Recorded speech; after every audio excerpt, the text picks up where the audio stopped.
माहवारी के समय अत्यधिक दर्द होना और गर्भ ना धारण कर पाना एंडोमेट्रियोसिस का लक्षण हो सकता है।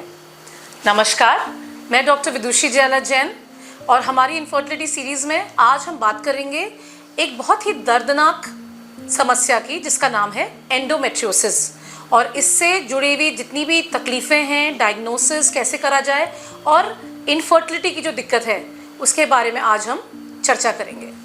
तो ये जो एंडोमेट्रियोसिस है ये हमारे गर्भाशय की एक ऐसी समस्या है जिसमें यूट्रस के अंदर की जो झिल्ली होती है जिसको एंडोमेट्रियम कहा जाता है वह अंदर की जगह बच्चेदानी से बाहर निकल के और ऑर्गन्स के ऊपर जम जाती है और वहाँ पे वो खून प्रोड्यूस करती है जब जब आपकी माहवारी आती है और जिसकी वजह से काफ़ी ज़्यादा दर्द होता है और ये खून होते होते बाकी ऑर्गन्स को भी चिपका देता है।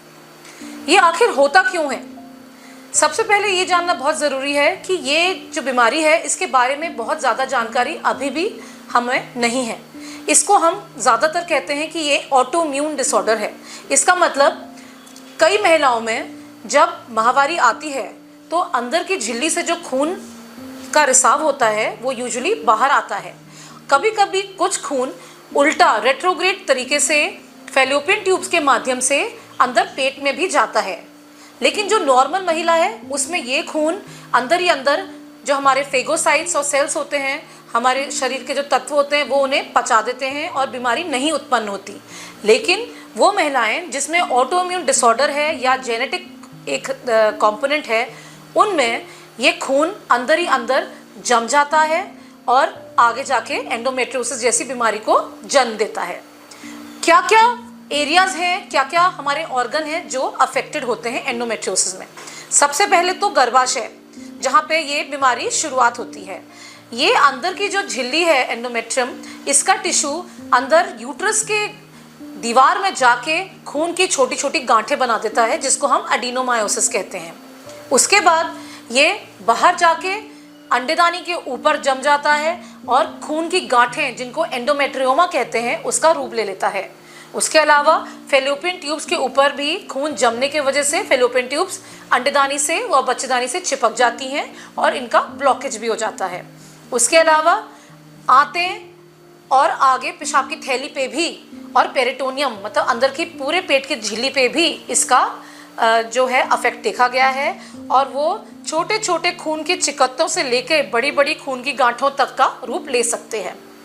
इसीलिए एंडोमेट्रियोसिस को हम लोग ग्रेडिंग करते हैं, मतलब कि minimal, mild, moderate and severe grade. इसके हिसाब से कि कौन सा हमारा अंग जो है वहाँ अफेक्ट हुआ है और उसके अंदर जो खून की गांठ है उसका साइज़ कितना है, उसके हिसाब से हम बोलते हैं कि महिला को मिनिमल मतलब कम बीमारी है, माइल्ड भी कम बीमारी है, मॉडरेट और सीवियर मतलब स्टेज 3 और 4 मतलब कि ज़्यादा सीवियर बीमारी है। तो ये तो था कि होता क्यों है और क्या क्या ग्रेडिंग है, लेकिन वो क्या लक्षण हैं जिनकी वजह से आपको ये शक होना चाहिए कि कहीं आपको एंडोमेट्रियोसिस तो नहीं है। तो कुछ जो बहुत ज़रूरी लक्षण है, सबसे पहला आपके मासिक धर्म के दौरान मतलब कि आपके पीरियड्स के दौरान अत्यधिक दर्द होना। यह दर्द जो स्वाभाविक दर्द होता है उससे कुछ अलग होता है, क्योंकि स्वाभाविक जब दर्द होता है लड़कियों को ज़्यादातर वो जो महीना है उसकी शुरुआत जब होती है रक्त प्रवाह के साथ साथ वो होता है और एक दिन में ठीक भी हो जाता है जो नॉर्मल दर्द है, और महिला को इतना दर्द नहीं होता कि वो काम ना कर सके या उसको इंजेक्शन की ज़रूरत पड़े। लेकिन जो एंडोमेट्रियोसिस का दर्द होता है सबसे पहले वो बहुत ही ज़्यादा अधिक तीव्र होता है। वो माहवारी शुरू होने से पहले 1-2 दिन पहले भी शुरुआत हो सकती है। नीचे जो पेट है उस जगह पे तेज़ दर्द होता है, पीठ पे भी दर्द हो सकता है और साथ में ये दर्द माहवारी के ब्लीडिंग शुरू होने के बाद भी और ख़त्म होने के बाद भी बना रहता है। धीरे धीरे ये दर्द क्रॉनिक पेल्विक पेन का रूप भी ले सकता है, मतलब कि ये महिला पूरे टाइम सीवियर पेन से पीड़ित रहती है और नीचे का हिस्सा होता है जो पेट का वो सूजा रहता है और दर्द से भरा रहता है। तो ये था सबसे इम्पॉर्टेंट पॉइंट, मतलब कि पेन, दर्द एक बहुत ही ज़रूरी कंपोनेंट है इस बीमारी का। दूसरी चीज़ निसंतानता। कई कपल्स देखा गया है आजकल जो हमारी जो नेशनल काउंसिल्स हैं और इंटरनेशनल बॉडीज़ हैं वो स्टडीज़ करते हैं और उन्हें पता चला है कि 25 से 50% महिलाएं जो कंसीव करने के लिए गर्भ धारण करने की कोशिश कर रही हैं उनमें 25 से 50% महिलाएं जो हैं उनमें एंडोमेट्रियोसिस कारण है इनफर्टिलिटी का। तो ये एक बहुत ज़रूरी कारण है। तो अगर आपकी माहवारी जो है बहुत ज़्यादा दर्दनाक है और साथ में आप गर्भ धारण नहीं कर पा रही हैं तो एंडोमेट्रियोसिस हो सकता है। उसके अलावा तीसरा लक्षण है यौन संबंध के समय अत्यधिक दर्द होना। ये महिलाएं पोस्ट कॉइटल सिवियर पेन की हिस्ट्री देती हैं और कभी कभी यौन संबंध के बाद महिला को चक्कर भी आ सकता है, वो बेहोश भी हो सकती हैं सिवियर पेन की वजह से। उसके अलावा बाकी लक्षण जो हैं वो है पेशाब के दौरान और इवन मल मतलब कि लेटरिन जाने के टाइम पे भी सिवियर पेन हो सकता है जो पूरा मरोड़ की तरह आंत पूरी आपकी दर्द करती है और साथ में पीठ दर्द भी होता है। उसके अलावा ये महिला जो पीड़ित है एंडोमेट्रियोसिस से उसे हमेशा एक थकान बनी रहेगी, हमेशा क्रॉनिक फटीग कहते हैं हम इसको, वो रहेगा और हमेशा एक निचले हिस्से में योनि की तरफ दर्द बना रहेगा। तो ये सारे लक्षण जो हैं वो हैं एंडोमेट्रियोसिस के।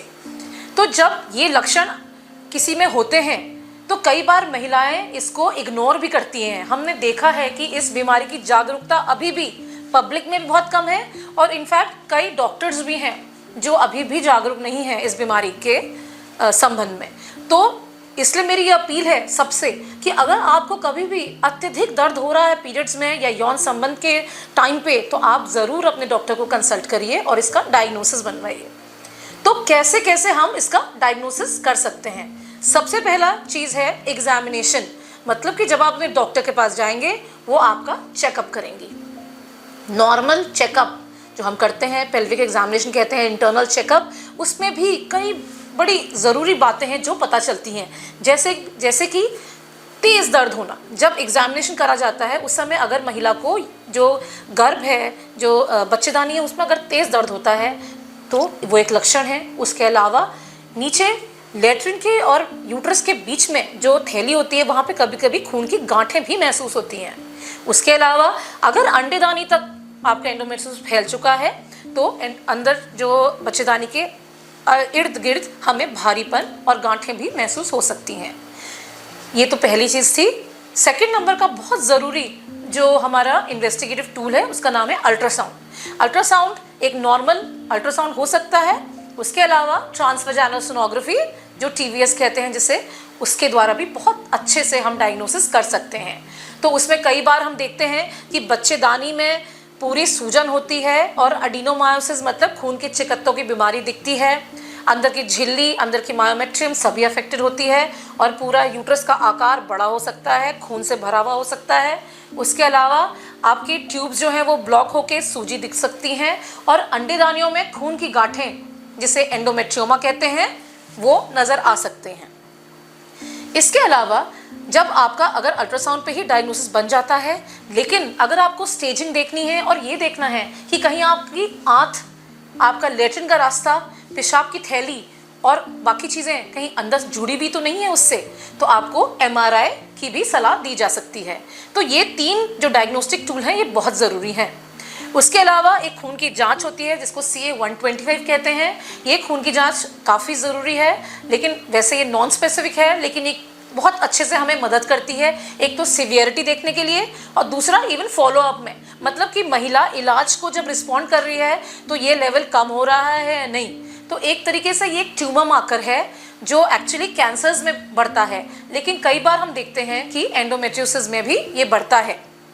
एंडोमेट्रियोसिस की अल्ट्रासाउंड और MRI की पिक्चर प्लस CA-125 की पिक्चर इस तरीके से होती है कि मरीज़ यूजुअली घबरा जाता है, कई डॉक्टर्स भी घबरा जाते हैं और उन्हें लगता है कि ये ओवेरियन कैंसर तो नहीं है कहीं। तो सबसे ज़रूरी जानने की बात है कि आप घबराइए नहीं, ज़्यादातर एंडोमेट्रियोसिस कैंसरस नहीं होते हैं और ये एक ऐसी बीमारी है जो है तो बहुत क्रॉनिक, मतलब कि लंबे समय तक भी रहती है और बार बार भी आती है, लेकिन तुरंत इसमें कैंसर के लक्षण नहीं दिखते। कैंसरस चेंजेस बहुत कम % में पाए जाते हैं और आगे चल के बहुत लंबे टाइम से अगर किसी महिला में ये खून की गांठ है तो कैंसरस चेंजेस भी हो सकते हैं इसमें।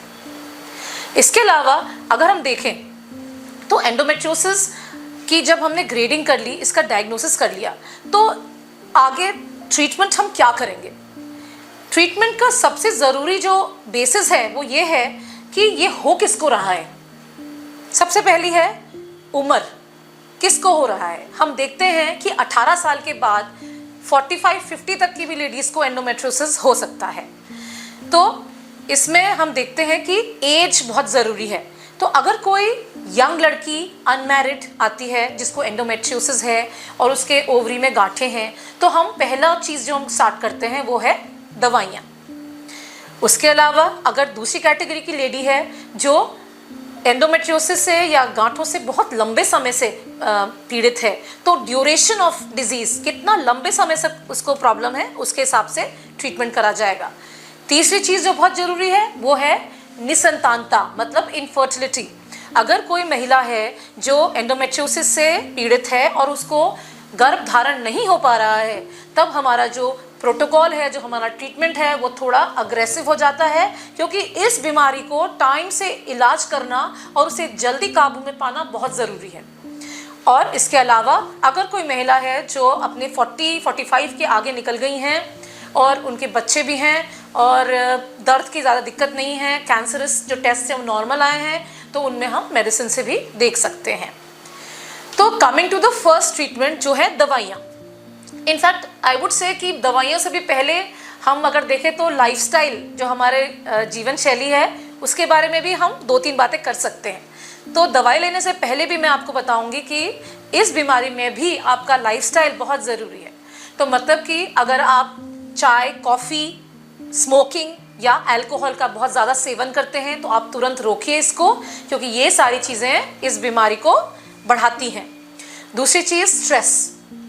आजकल हम देखते हैं कि ये बीमारी जो है वो ज़्यादा पढ़ी लिखी महिलाओं में और ज़्यादा व्यस्त महिलाओं में ज़्यादा होता है। जो महिलाएं स्ट्रेस से पीड़ित हैं उनमें भी ये ज़्यादा पाया जा रहा है।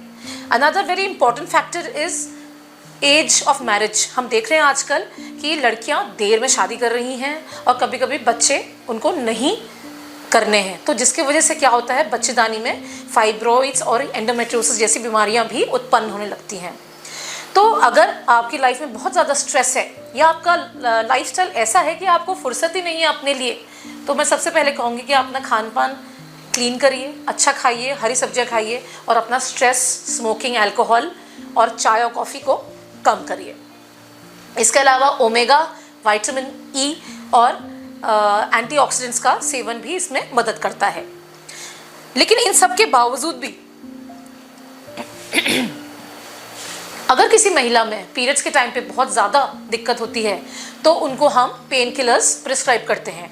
तो उसमें NSAIDs जो हैं उनका बहुत अच्छा रोल देखा गया है, क्योंकि ये सूजन को भी कम करते हैं। एंडोमेट्रियोसिस जो प्रॉब्लम है, जब मैंने आपको बताया कि एंडोमेट्रियम जाके जब चिपकती है तो हर बार जब आपके पीरियड्स में आपका हार्मोन ऊपर नीचे होता है तो इससे खून का रिसाव होता है और अंदर अंदर सूजन और इन्फ्लेमेशन पैदा होता है, जो धीरे धीरे सब चीज़ों को अपना चिपकाने लगता है। तो इसीलिए NSAIDs जो हम देते हैं, दर्द की दवाइयाँ, ये इनका बहुत अच्छा रोल देखा गया है। लेकिन एक लिमिट तक ही आप पेन किलर्स दे सकते हैं, नहीं तो आपको गैस्ट्रिक अल्सर्स, लिवर और किडनी की प्रॉब्लम हो सकती है। दूसरी बहुत ज़रूरी और इम्पॉर्टेंट थेरेपी है, उसका नाम है प्रोजेस्टिन थेरेपी। प्रोजेस्टेरॉन्स की बहुत नई आजकल दवाइयाँ आ गई हैं मार्केट में और इनका बहुत अच्छा रोल है इस बीमारी को रोकने में।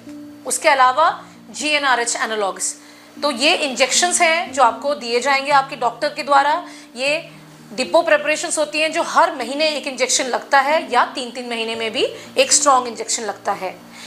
इन दवाइयों का प्रोजेस्टेरॉन थेरेपी और जो GnRH थेरेपी है, इसका जो मोड ऑफ एक्शन है वो ये है कि ये एंडोमेट्रियोसिस जो है, उसके जो एंडोमेट्रियल सेल्स हैं उसको कम्प्लीटली दबा देता है, जिससे कि अंदर पनप रहे खून की गांठें और जो एंडोमेट्रियोसिस है वो बंद हो जाता है या दब जाता है। लेकिन क्योंकि इसका असर एंडोमेट्रियम पे होता है, तो बच्चेदानी के बाहर की झिल्ली को जब ये सुखा रहा है तो यूट्रस के अंदर की झिल्ली को भी सुखाता है। इसलिए एक बहुत कॉमन हम साइड इफ़ेक्ट इनका देखते हैं, वो है कि कई महीनों तक महिला को पीरियड बंद हो जाते हैं। तो अगर आपकी ट्रीटमेंट चल रहा है और इस तरीके से आपकी दवाइयाँ चल रही हैं और अगर आपका महीना बंद हो गया है माहवारी, तो आप घबराइए नहीं। ये एक जस्ट एक अफेक्ट है, लाइक अ साइड इफेक्ट है आपकी मेडिकेशन का, और ये ज़रूरी भी है क्योंकि ये दवाइयाँ क्या करती हैं, एक तरीके से सूडो मेनोपॉज का एक स्थिति क्रिएट करती हैं जिसमें हमारी सारी कोशिकाएं जो हैं, जो एक्टिवेटेड हैं, उनको दबा देती हैं। ये तो थी दवाइयाँ, और डेफिनेटली इनमें बहुत एडवांसमेंट हुआ है, नई नई तकनीकें, नई नई रिसर्च हो गई हैं और बहुत अच्छी दवाइयाँ भी आ चुकी हैं जो पहले नहीं होती थी। तो इससे सबसे ज़रूरी जो चीज़ है वो है दर्द। तो दर्द में डेफिनेटली बहुत महिलाओं को बहुत अच्छा रिस्पांस मिलता है। उसके अलावा कई महिलाएं हैं जो रेक्टोवजाइनल या हम कहते हैं डीप एंडोमेट्रियोसिस से ग्रसित होती हैं। डीप एंडोमेट्रियोसिस होता है जब आपके लेट्रिन के रास्ते और आपके यूट्रस मतलब योनि के बीच का जो हिस्सा होता है वो पूरी तरह से चिपक जाता है एंडोमेट्रियोसिस की वजह से, जिसकी वजह से इन महिलाओं को बहुत लंबे समय तक बहुत ज़्यादा दर्द ही रहता है, हमेशा दर्द बना रहता है। और कभी कभी ये जो दवाइयाँ और इंजेक्शन मैंने बताया है ये भी असर नहीं करती। तो ये महिलाएं बहुत ज़्यादा दिक्कत में आ जाती हैं और इनको तब कुछ नहीं सूझता, ना फर्टिलिटी ना कोई और चीज़ें, और ये महिलाएं सिर्फ और सिर्फ अपना दर्द का निवारण ढूंढती हैं। इन महिलाओं के लिए जो नेक्स्ट चीज़ है वो है लैप्रोस्कोपी या ऑपरेशन। तो ऑपरेशन जो हम करते हैं ऐसी महिलाओं में उसे लैप्रोस्कोपी कहा जाता है। ये दूरबीन विधि द्वारा ऑपरेशन करा जाता है और तकनीक इतनी अच्छी हो चुकी है कि कोई ज़रूरत नहीं कि कोई महिला अपना पूरा पेट पे चीरा लगवाए इस बीमारी के लिए। लैप्रोस्कोपी एक करामाती टूल है और सबसे पहले जो हमने डायग्नोसिस की बात करी, लैप्रोस्कोपी से डायग्नोसिस भी हो जाता है कि बीमारी की स्टेज क्या है। कभी कभी अल्ट्रासाउंड पे हमें कम दिख रहा है बीमारी, मतलब कि अंडेदानी में हो सकता है सिर्फ एक खून की गांठ दिख रही है, लेकिन जब हम दूरबीन द्वारा उसको देखते हैं तो हम देखते हैं कि ये बीमारी पूरी तरीके से अंदर फैली हुई है और स्टेजिंग अपग्रेड हो जाती है। महिला का ग्रेड 2 एंडोमेट्रियोसिस ग्रेड 4 में बदल सकता है। तो ये डीप एंडोमेट्रियोसिस जब होता है किसी महिला को तो हम लैप्रोस्कोपिकली इसको अडीसोलाइसिस कहते हैं, मतलब कि अंदर चिपकी हुई जो जितने ऑर्गन हैं उसको साफ करके ठीक करना, अंदर खून की गांठें जो हैं उनको ड्रेन करना, नॉर्मल हेल्दी टिश्यू को बचाना। तो आपकी जो अंडेदानी है, आपका यूट्रस है, इनको हम सब कुछ बचाते हैं और जितना सिर्फ खराब टिश्यू है, सड़ा गला और खून की गांठें हैं, सिर्फ उनको निकाला जाता है। तो इनको हम फर्टिलिटी प्रिजर्विंग सर्जरीज भी कहते हैं। ये सर्जरीज सिर्फ स्किल एक लैप्रोस्कोपिक सर्जन को ही करनी चाहिए जो स्किल्ड हो और ट्रेंड हो इस सर्जरी में, क्योंकि इस लैप्रोस्कोपिक सर्जरी का उनकी आपकी फर्टिलिटी पे और आपके गर्भ धारण करने की आसानता पे भी बहुत फ़र्क पड़ेगा। तो इसलिए जब आप सर्जरी करवाते हैं तो उसके बाद बहुत अच्छे रिजल्ट्स हैं। आपको सबसे पहले तो दर्द में बहुत आराम मिलेगा, उसके अलावा आपके अंदर जो जितनी गांठें हो गई थी खून की वो सब भी क्लियर हो जाएंगी। लेकिन हर चीज़ में एक लेकिन होता है। तो एक बहुत ज़रूरी बात मैं आपको ये बताना चाहूँगी कि एंडोमेट्रियोसिस एक रेकरेंट प्रॉब्लम है, मतलब कि ये एक ऐसी बीमारी है जो बार बार आपको हो सकती है। एक बार आपने थेरेपी ले ली, एक बार आपने सर्जरी करा ली, तो आप ये मत समझिए कि कभी वापस नहीं आ सकती, है ना। मैं आपको कुछ भी कंफ्यूजन में नहीं डालना चाहती, लेकिन ये बहुत ज़रूरी है कि हमें कुछ चीज़ों को समझ के उनको एक्सेप्ट भी करना पड़ता है। अगर कोई महिला एंडोमेट्रियोसिस से ग्रसित है तो उसे पता होना चाहिए कि ये बीमारी उसके पूरे जीवन उसके साथ रहने वाली है। इसीलिए आप बार बार अपने डॉक्टर से ट्रीटमेंट लीजिए और बीमारी को कंट्रोल करके रखिए। जब कोई महिला सर्जरी करवाती है उसके बाद हम लोग कोशिश करते हैं कि जितना टाइम गैप हमें मिल रहा है जिसमें उसको बीमारी नहीं है, डिजीज़ फ्री इंटरवल, उसमें वो गर्भ धारण कर ले। तो ये महिलाएं जिनके बच्चे नहीं हैं और जो गर्भ धारण करना चाहती हैं, सर्जरी के बाद उनको नेक्स्ट स्टेप जो आता है वो है इनफर्टिलिटी ट्रीटमेंट। इनफर्टिलिटी ट्रीटमेंट हम कभी कभी बिना सर्जरी के भी दे सकते हैं। अगर कोई महिला है जिसमें छोटी सी गांठ है या उसमें हम कहते हैं कि फैलोपियन ट्यूब्स हमने टेस्ट करी और खुली हुई हैं और बहुत माइल्ड डिजीज़ है, तो उनमें भी हम इनफर्टिलिटी ट्रीटमेंट दे सकते हैं। तो नेक्स्ट टॉपिक जो इम्पॉर्टेंट है वो है इनफर्टिलिटी ट्रीटमेंट इन एंडोमेट्रियोसिस। इनफर्टिलिटी ट्रीटमेंट कभी कभी एंडोमेट्रियोसिस में बहुत जटिल भी होता है, क्योंकि इन महिलाओं में कभी कभी अल्ट्रासाउंड पे कुछ ना दिखने के बावजूद भी अगर एंडोमेट्रियोसिस है तो उसमें सब फर्टिलिटी हो जाती है। मतलब कि कुछ भी ना मिलने की वजह से, कोई कारण ना दिखने के बाद भी महिला कंसीव नहीं कर पाती है। तो ये कभी कभी हम कहते हैं सटल, मिनिमल या माइल्ड एंडोमेट्रियोसिस। तो उसमें हम क्या करते हैं, दवाइयाँ चलाते हैं और साथ साथ में अंडा बनाने की प्रक्रिया जिसको कहते हैं ओव्यूलेशन इंडक्शन, और साथ में IUI की प्रक्रिया भी करी जाती है। तो ये महिलाएं, कई सारी महिलाएं इस प्रोसीजर से कंसीव कर जाती हैं एंड बहुत अच्छी उनको इससे रिजल्ट मिलते हैं। लेकिन अगर कोई महिला है जिसकी सर्जरी हो चुकी है या उसकी स्टेज 3 एंड स्टेज 4 है, तो मैं ये बताना चाहूँगी आपको कि ये जो सिंपल इनफर्टिलिटी के हमारे ट्रीटमेंट है, ये ज़्यादातर इनमें कारगर नहीं रहते और इन महिलाओं को IVF का रास्ता लेना पड़ता है, IVF का सहारा लेना पड़ता है। और हम देखते हैं कि IVF एक बहुत ज़्यादा सक्सेसफुल ट्रीटमेंट है एंडोमेट्रियोसिस के लिए। तो कई महिलाएं जो दर्द से, निसंतानता से बहुत लंबे समय से पीड़ित हैं, तो उन लेडीज़ में आप सबसे पहले पेन रिलीफ के लिए जाइए और जब आपका दर्द ठीक हो जाए उसके बाद आप तुरंत अपनी फर्टिलिटी के लिए जाइए। तो ट्रीटमेंट लीजिए और अगर कुछ भी काम नहीं कर रहा है तो एंडोमेट्रियोसिस में जल्द से जल्द हम लोग IVF स्टार्ट करते हैं। IVF में भी कुछ जटिलताएं हमें आती हैं। तो IVF में एंडोमेट्रियोसिस में क्या जटिलताएं आ सकती हैं? सबसे पहली चीज़, कभी कभी आपके अंडेदानी बार बार खून की गांठों की वजह से बहुत हार्ड हो जाती है और उसमें जो नॉर्मल नेचुरल अंडे हैं वो नहीं पनप पाते।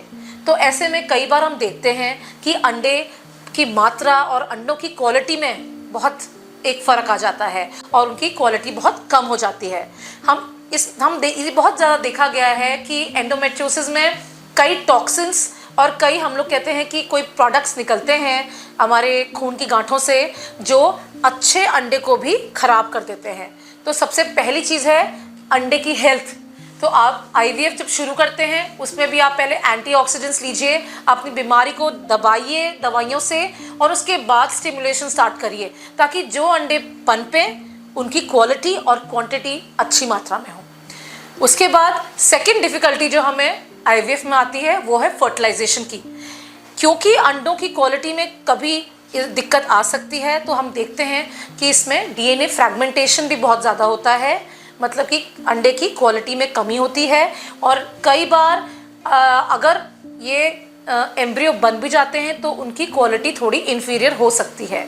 तो इसलिए ये IVF में भी जो सक्सेस रेट है, इट इज़ नॉर्मली अगर हम मानते हैं कि 70 to 80% सक्सेस रेट एक नॉर्मल कपल में हो सकता है, तो एंडोमेट्रियोसिस के कपल में IVF की सक्सेस थोड़ी कम 50% तक की भी हो सकती है।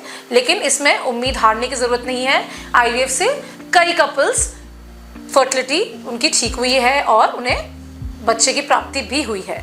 तो जब फर्टिलाइजेशन अगर नहीं होता है इन कपल्स में तो हम लोग ICSI का भी सहारा लेते हैं। तो ये सारी प्रॉब्लम्स जो हैं ये आ सकती हैं।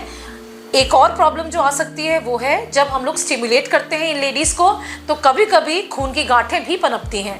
तो कभी कभी खून की गांठों को भी हमें ड्रेन करना पड़ता है ओवम पिकअप के टाइम पे और उसके वजह से खून की गांठें या थोड़ा सेप्सिस भी हो सकता है और महिला को और महिलाओं के कंपैरिजन में थोड़ा ज़्यादा दर्द हो सकता है। इसके अलावा प्रेगनेंसी होने के बाद भ्रूण का अबॉर्शन के रिस्क भी थोड़े बढ़ जाते हैं, इसीलिए प्रॉपर रेस्ट, प्रॉपर ट्रीटमेंट बहुत ज़रूरी है। तो अगर देखा जाए तो हम कहते हैं कि एंडोमेट्रियोसिस खूबसूरत महिलाओं की बीमारी है। ये जो प्रॉब्लम है ये ईस्ट्रोजन डिपेंडेंट है और जिन महिलाओं में ईस्ट्रोजन ज़्यादा होता है वो बहुत खूबसूरत होती हैं। तो आप अपनी खूबसूरती का ध्यान रखिए, लेकिन अगर आपको लगता है कि आपके पीरियड्स बहुत ज़्यादा पेनफुल हैं या आपको यौन संबंध के बाद बहुत ज़्यादा दर्द होता है या आप माँ नहीं बन पा रही हैं तो आप हिचकिए नहीं, आप देर मत करिए, आप अपने डॉक्टर के पास जाइए, अपनी जांचें कराइए और अगर एंडोमेट्रियोसिस से आप ग्रसित हैं तो उसका इलाज लीजिए। Thank you so much, take care, नमस्कार।